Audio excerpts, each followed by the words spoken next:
What's going on, everybody? It's your boy Al from Al's Auto. I'm here with another video for you. Today we're going to go ahead and do something somewhat pretty simple. I'm just going to check everything on the car, the tires, the fluids, the oil. So let's get started. First things first, pop that hood. Alright guys, now we're going to go ahead, open this thing up. Put that hood prop up there. Grab any kind of rag. Let's see here. Right here. There's your oil dipstick. Grab that little guy. Clean off your dipstick.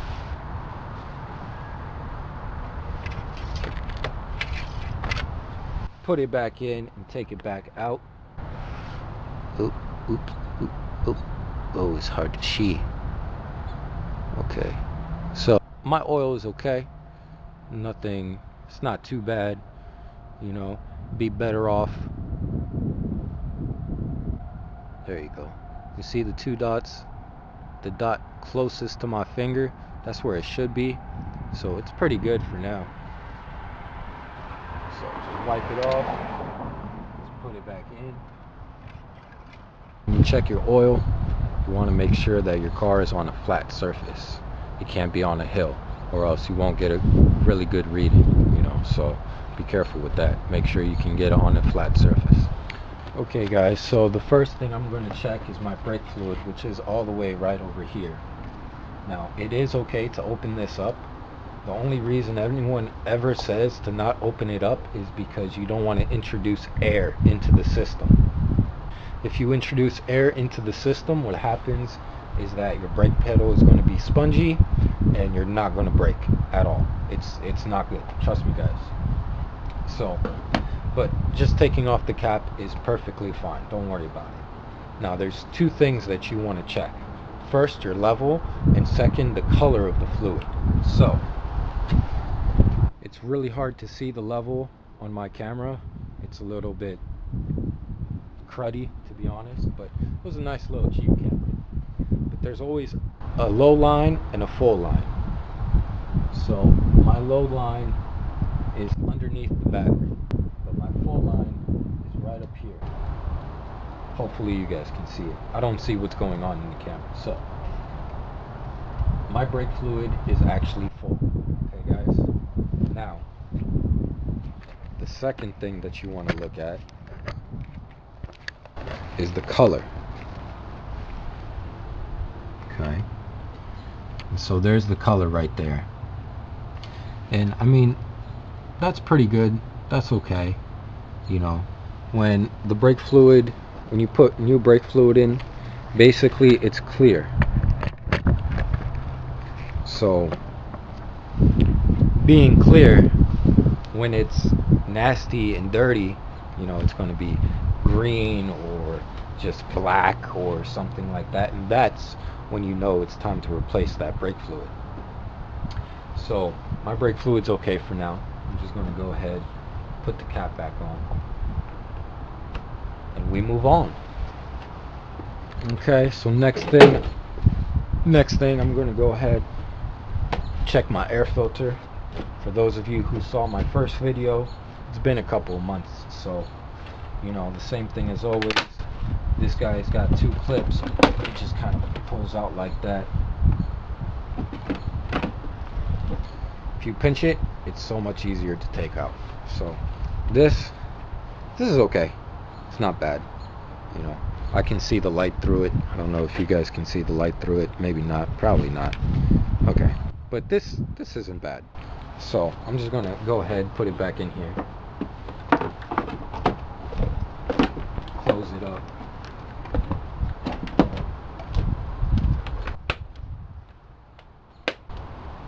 Alright, so air filter is clean.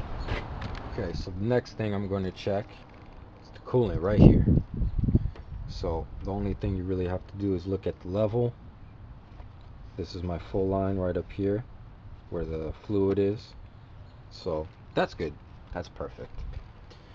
And the last thing, or second to last thing, third, fourth, almost the last thing, guys, okay, is the washer fluid. Now, you don't really check this, to be honest. You just go ahead and fill it up. So we're going to go ahead. Oh, brand new. We're going to go ahead and just fill this guy up. Don't worry about spilling, because it's just washer fluid, guys. You know, it's not going to break anything. It's not going to destroy anything. It's not going to eat anything. So just go ahead and fill her up. There you go.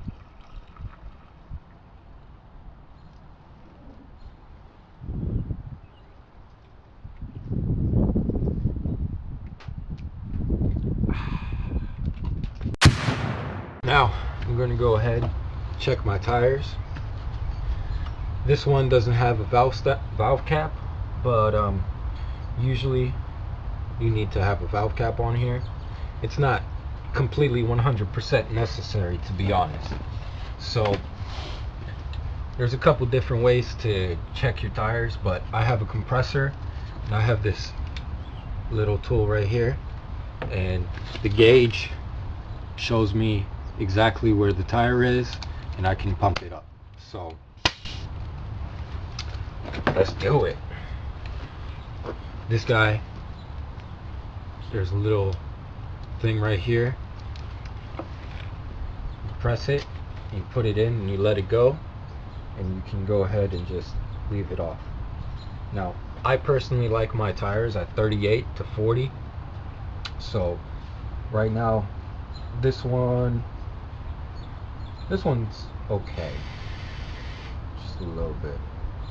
So cue the time lapse.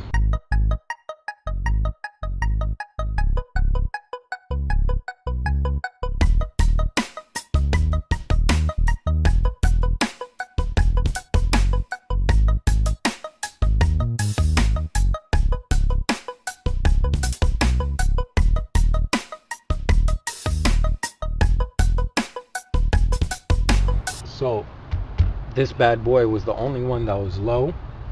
This is my right rear tire, and I've patched it before, I've plugged it before, I've fixed the rim on it, and it's still leaking pretty badly. So I'm gonna have to go ahead and replace the tire at one point. I don't have the machinery to do that, so unfortunately I cannot make a video of that. Alright, okay. Now, the way to see what your tire pressure is supposed to be by manufacturer standards is you go to the driver's side, and right down here there should be a little tire and loading information. Oops, right there. So that's one way that you can check it out. Before I forget, some of these cars have this, some of these cars don't have this, and this is a button to reset your tire pressure. So first and foremost, start your car. That's the first thing. Second of all, I've already reset mine, but it's still going to pop up as I'll show you in a little bit. So some buttons are right here. This particular car is right there. Some Hondas are down here somewhere, and some others are in some other places, but for the most part it should be somewhere around this region. Okay, now what you do is you press and hold this, and you see my light's already gone, but if you press and hold it, it starts blinking like that, and then it just goes away. And that's the only thing you do. So that's it. Now it's reset. And some cars, they just reset by themselves automatically. I don't know how, but they do. Some cars, you have to drive them around for a while. Some Hondas, you have to drive around for like up to 30 miles an hour or so, and bam, the light's gone. It resets itself. So that's it, guys. Now I'm going to go ahead and check all my lights. The first thing that you should do, really, is to start the car, because you don't want the battery to die while you have the lights on and you're just looking at things, right? So I would recommend starting the car, turn the lights on, okay, just the lights itself, and then go around and look at it. So, tail lights are working.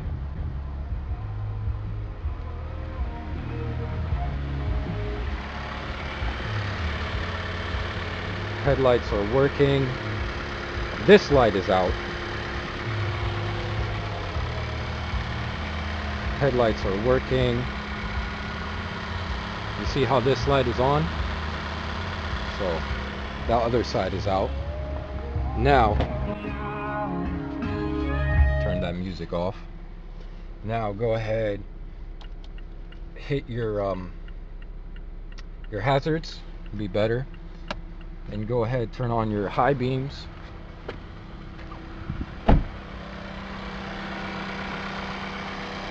So high beam is on, blinker is working. High beam is on, blinker is working. Blinker is working. Blinker is working. Alrighty. Now, go ahead, turn that off. After you turn it off, go ahead, make sure that your e-brake is on. Step on the brake. Put it in reverse. Okay. Make sure that it doesn't move. And since I'm on a hill, I have to do this fast. Reverse light works. Reverse light works. Alrighty. Go ahead, put it back in park. Now, if you live in a place where you have a flat surface, you don't need to worry about going too fast, to be honest. I'm on a hill, so I needed to go a little bit fast. Now, to check the brakes is a little bit more difficult. Also, it's definitely a lot better to go ahead and have someone else helping you check the brakes, But I do have someone right there in the house, but I don't want to bother her right now. So I went ahead and I found this thing. I don't know where it came from. I don't know how I found it, but anyway, I went ahead and I scooched the seat up as far as I could, and so now it's just hanging between the seat and the brake pedal, and the brake is on. So that brake light works, third brake light works, and this brake light works. That's it. You're done checking your lights. The last thing that I'm going to check is my cabin air filter. So 98% of your cabin air filters are going to be behind the glove box. Okay. Now there's some exceptions like Volkswagens, some BMWs, and Mercedes-Benz. They're in different places, to be honest. So I'll let you guys know where those are in just a little bit. But for now, go ahead, lower your glove box, and you're going to go ahead, pinch the sides, and it's going to come down. Now, a lot of these have this thing on the side right here. That you can take out. Some of them you don't have to take out. Some of them you do have to take out. Now, the way to do that is basically you just pull it. Swipe it to the side. For this one though, I don't have to do it, but I'll do it anyway just to show you. And this one's a little hard, or not as hard as I thought. So that comes out. Again, some of these, since I'm already here, I'm going to let you guys know that some Toyotas, the whole glove box just comes off like that. Okay? And the cabin air filter is right in there. Some of them have clips on the sides. There and there.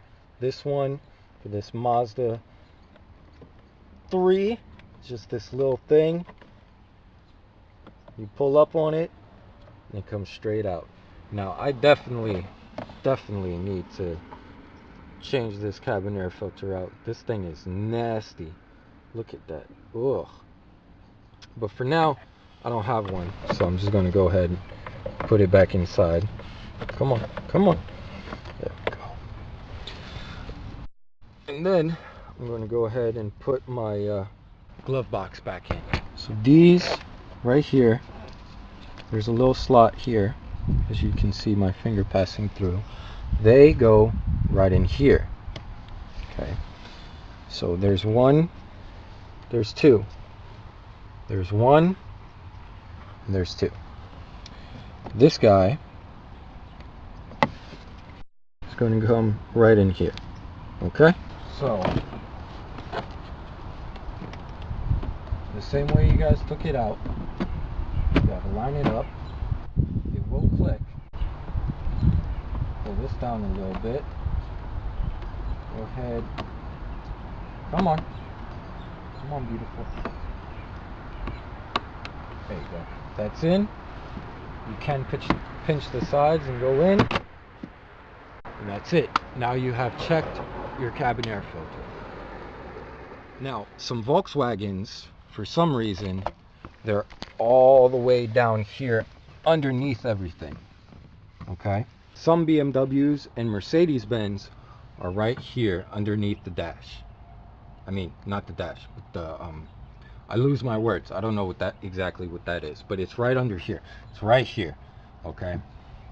Okay, guys. So we've checked our air filter. We've checked all the fluids. We checked the tires. We checked the lights. For now, we are done. Okay. So this is the end of this video. Thanks so much for watching. If you guys like it, go ahead, give me a thumbs up. Don't forget to subscribe for more videos. They will be coming out soon. I'm going to be trying to do one video every week, every weekend. And thank you guys so much for watching. I do appreciate all of you. Leave me a comment suggesting anything else you want to see. Now, I will be making another video on how to check your tires if you guys do not have a compressor and do not have the tools for it. Honestly, the compressor is only, you should only buy a compressor if you're needing anything pneumatic.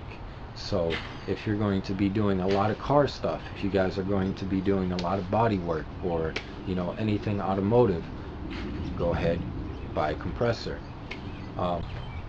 And I will be making another video on how to replace that light bulb. It's on this side. How to replace that light bulb that was out. So stay tuned for that as well. Besides that, we're done here. There's nothing else really I can tell you guys. Again, thank you guys so much for watching. I've talked way too much in this outro. I will see you guys later. Have a good New Year's. Have a good life. Have a good day. Peace out. Be safe, my brothers and sisters. I love you guys. Bye-bye. If you guys are interested by any chance, if you guys want to watch some gaming and some stupid stuff, then go ahead. I'll leave a link in the description for my other YouTube channel. But that's beyond the point. This is more focused on everything automotive. So anyway,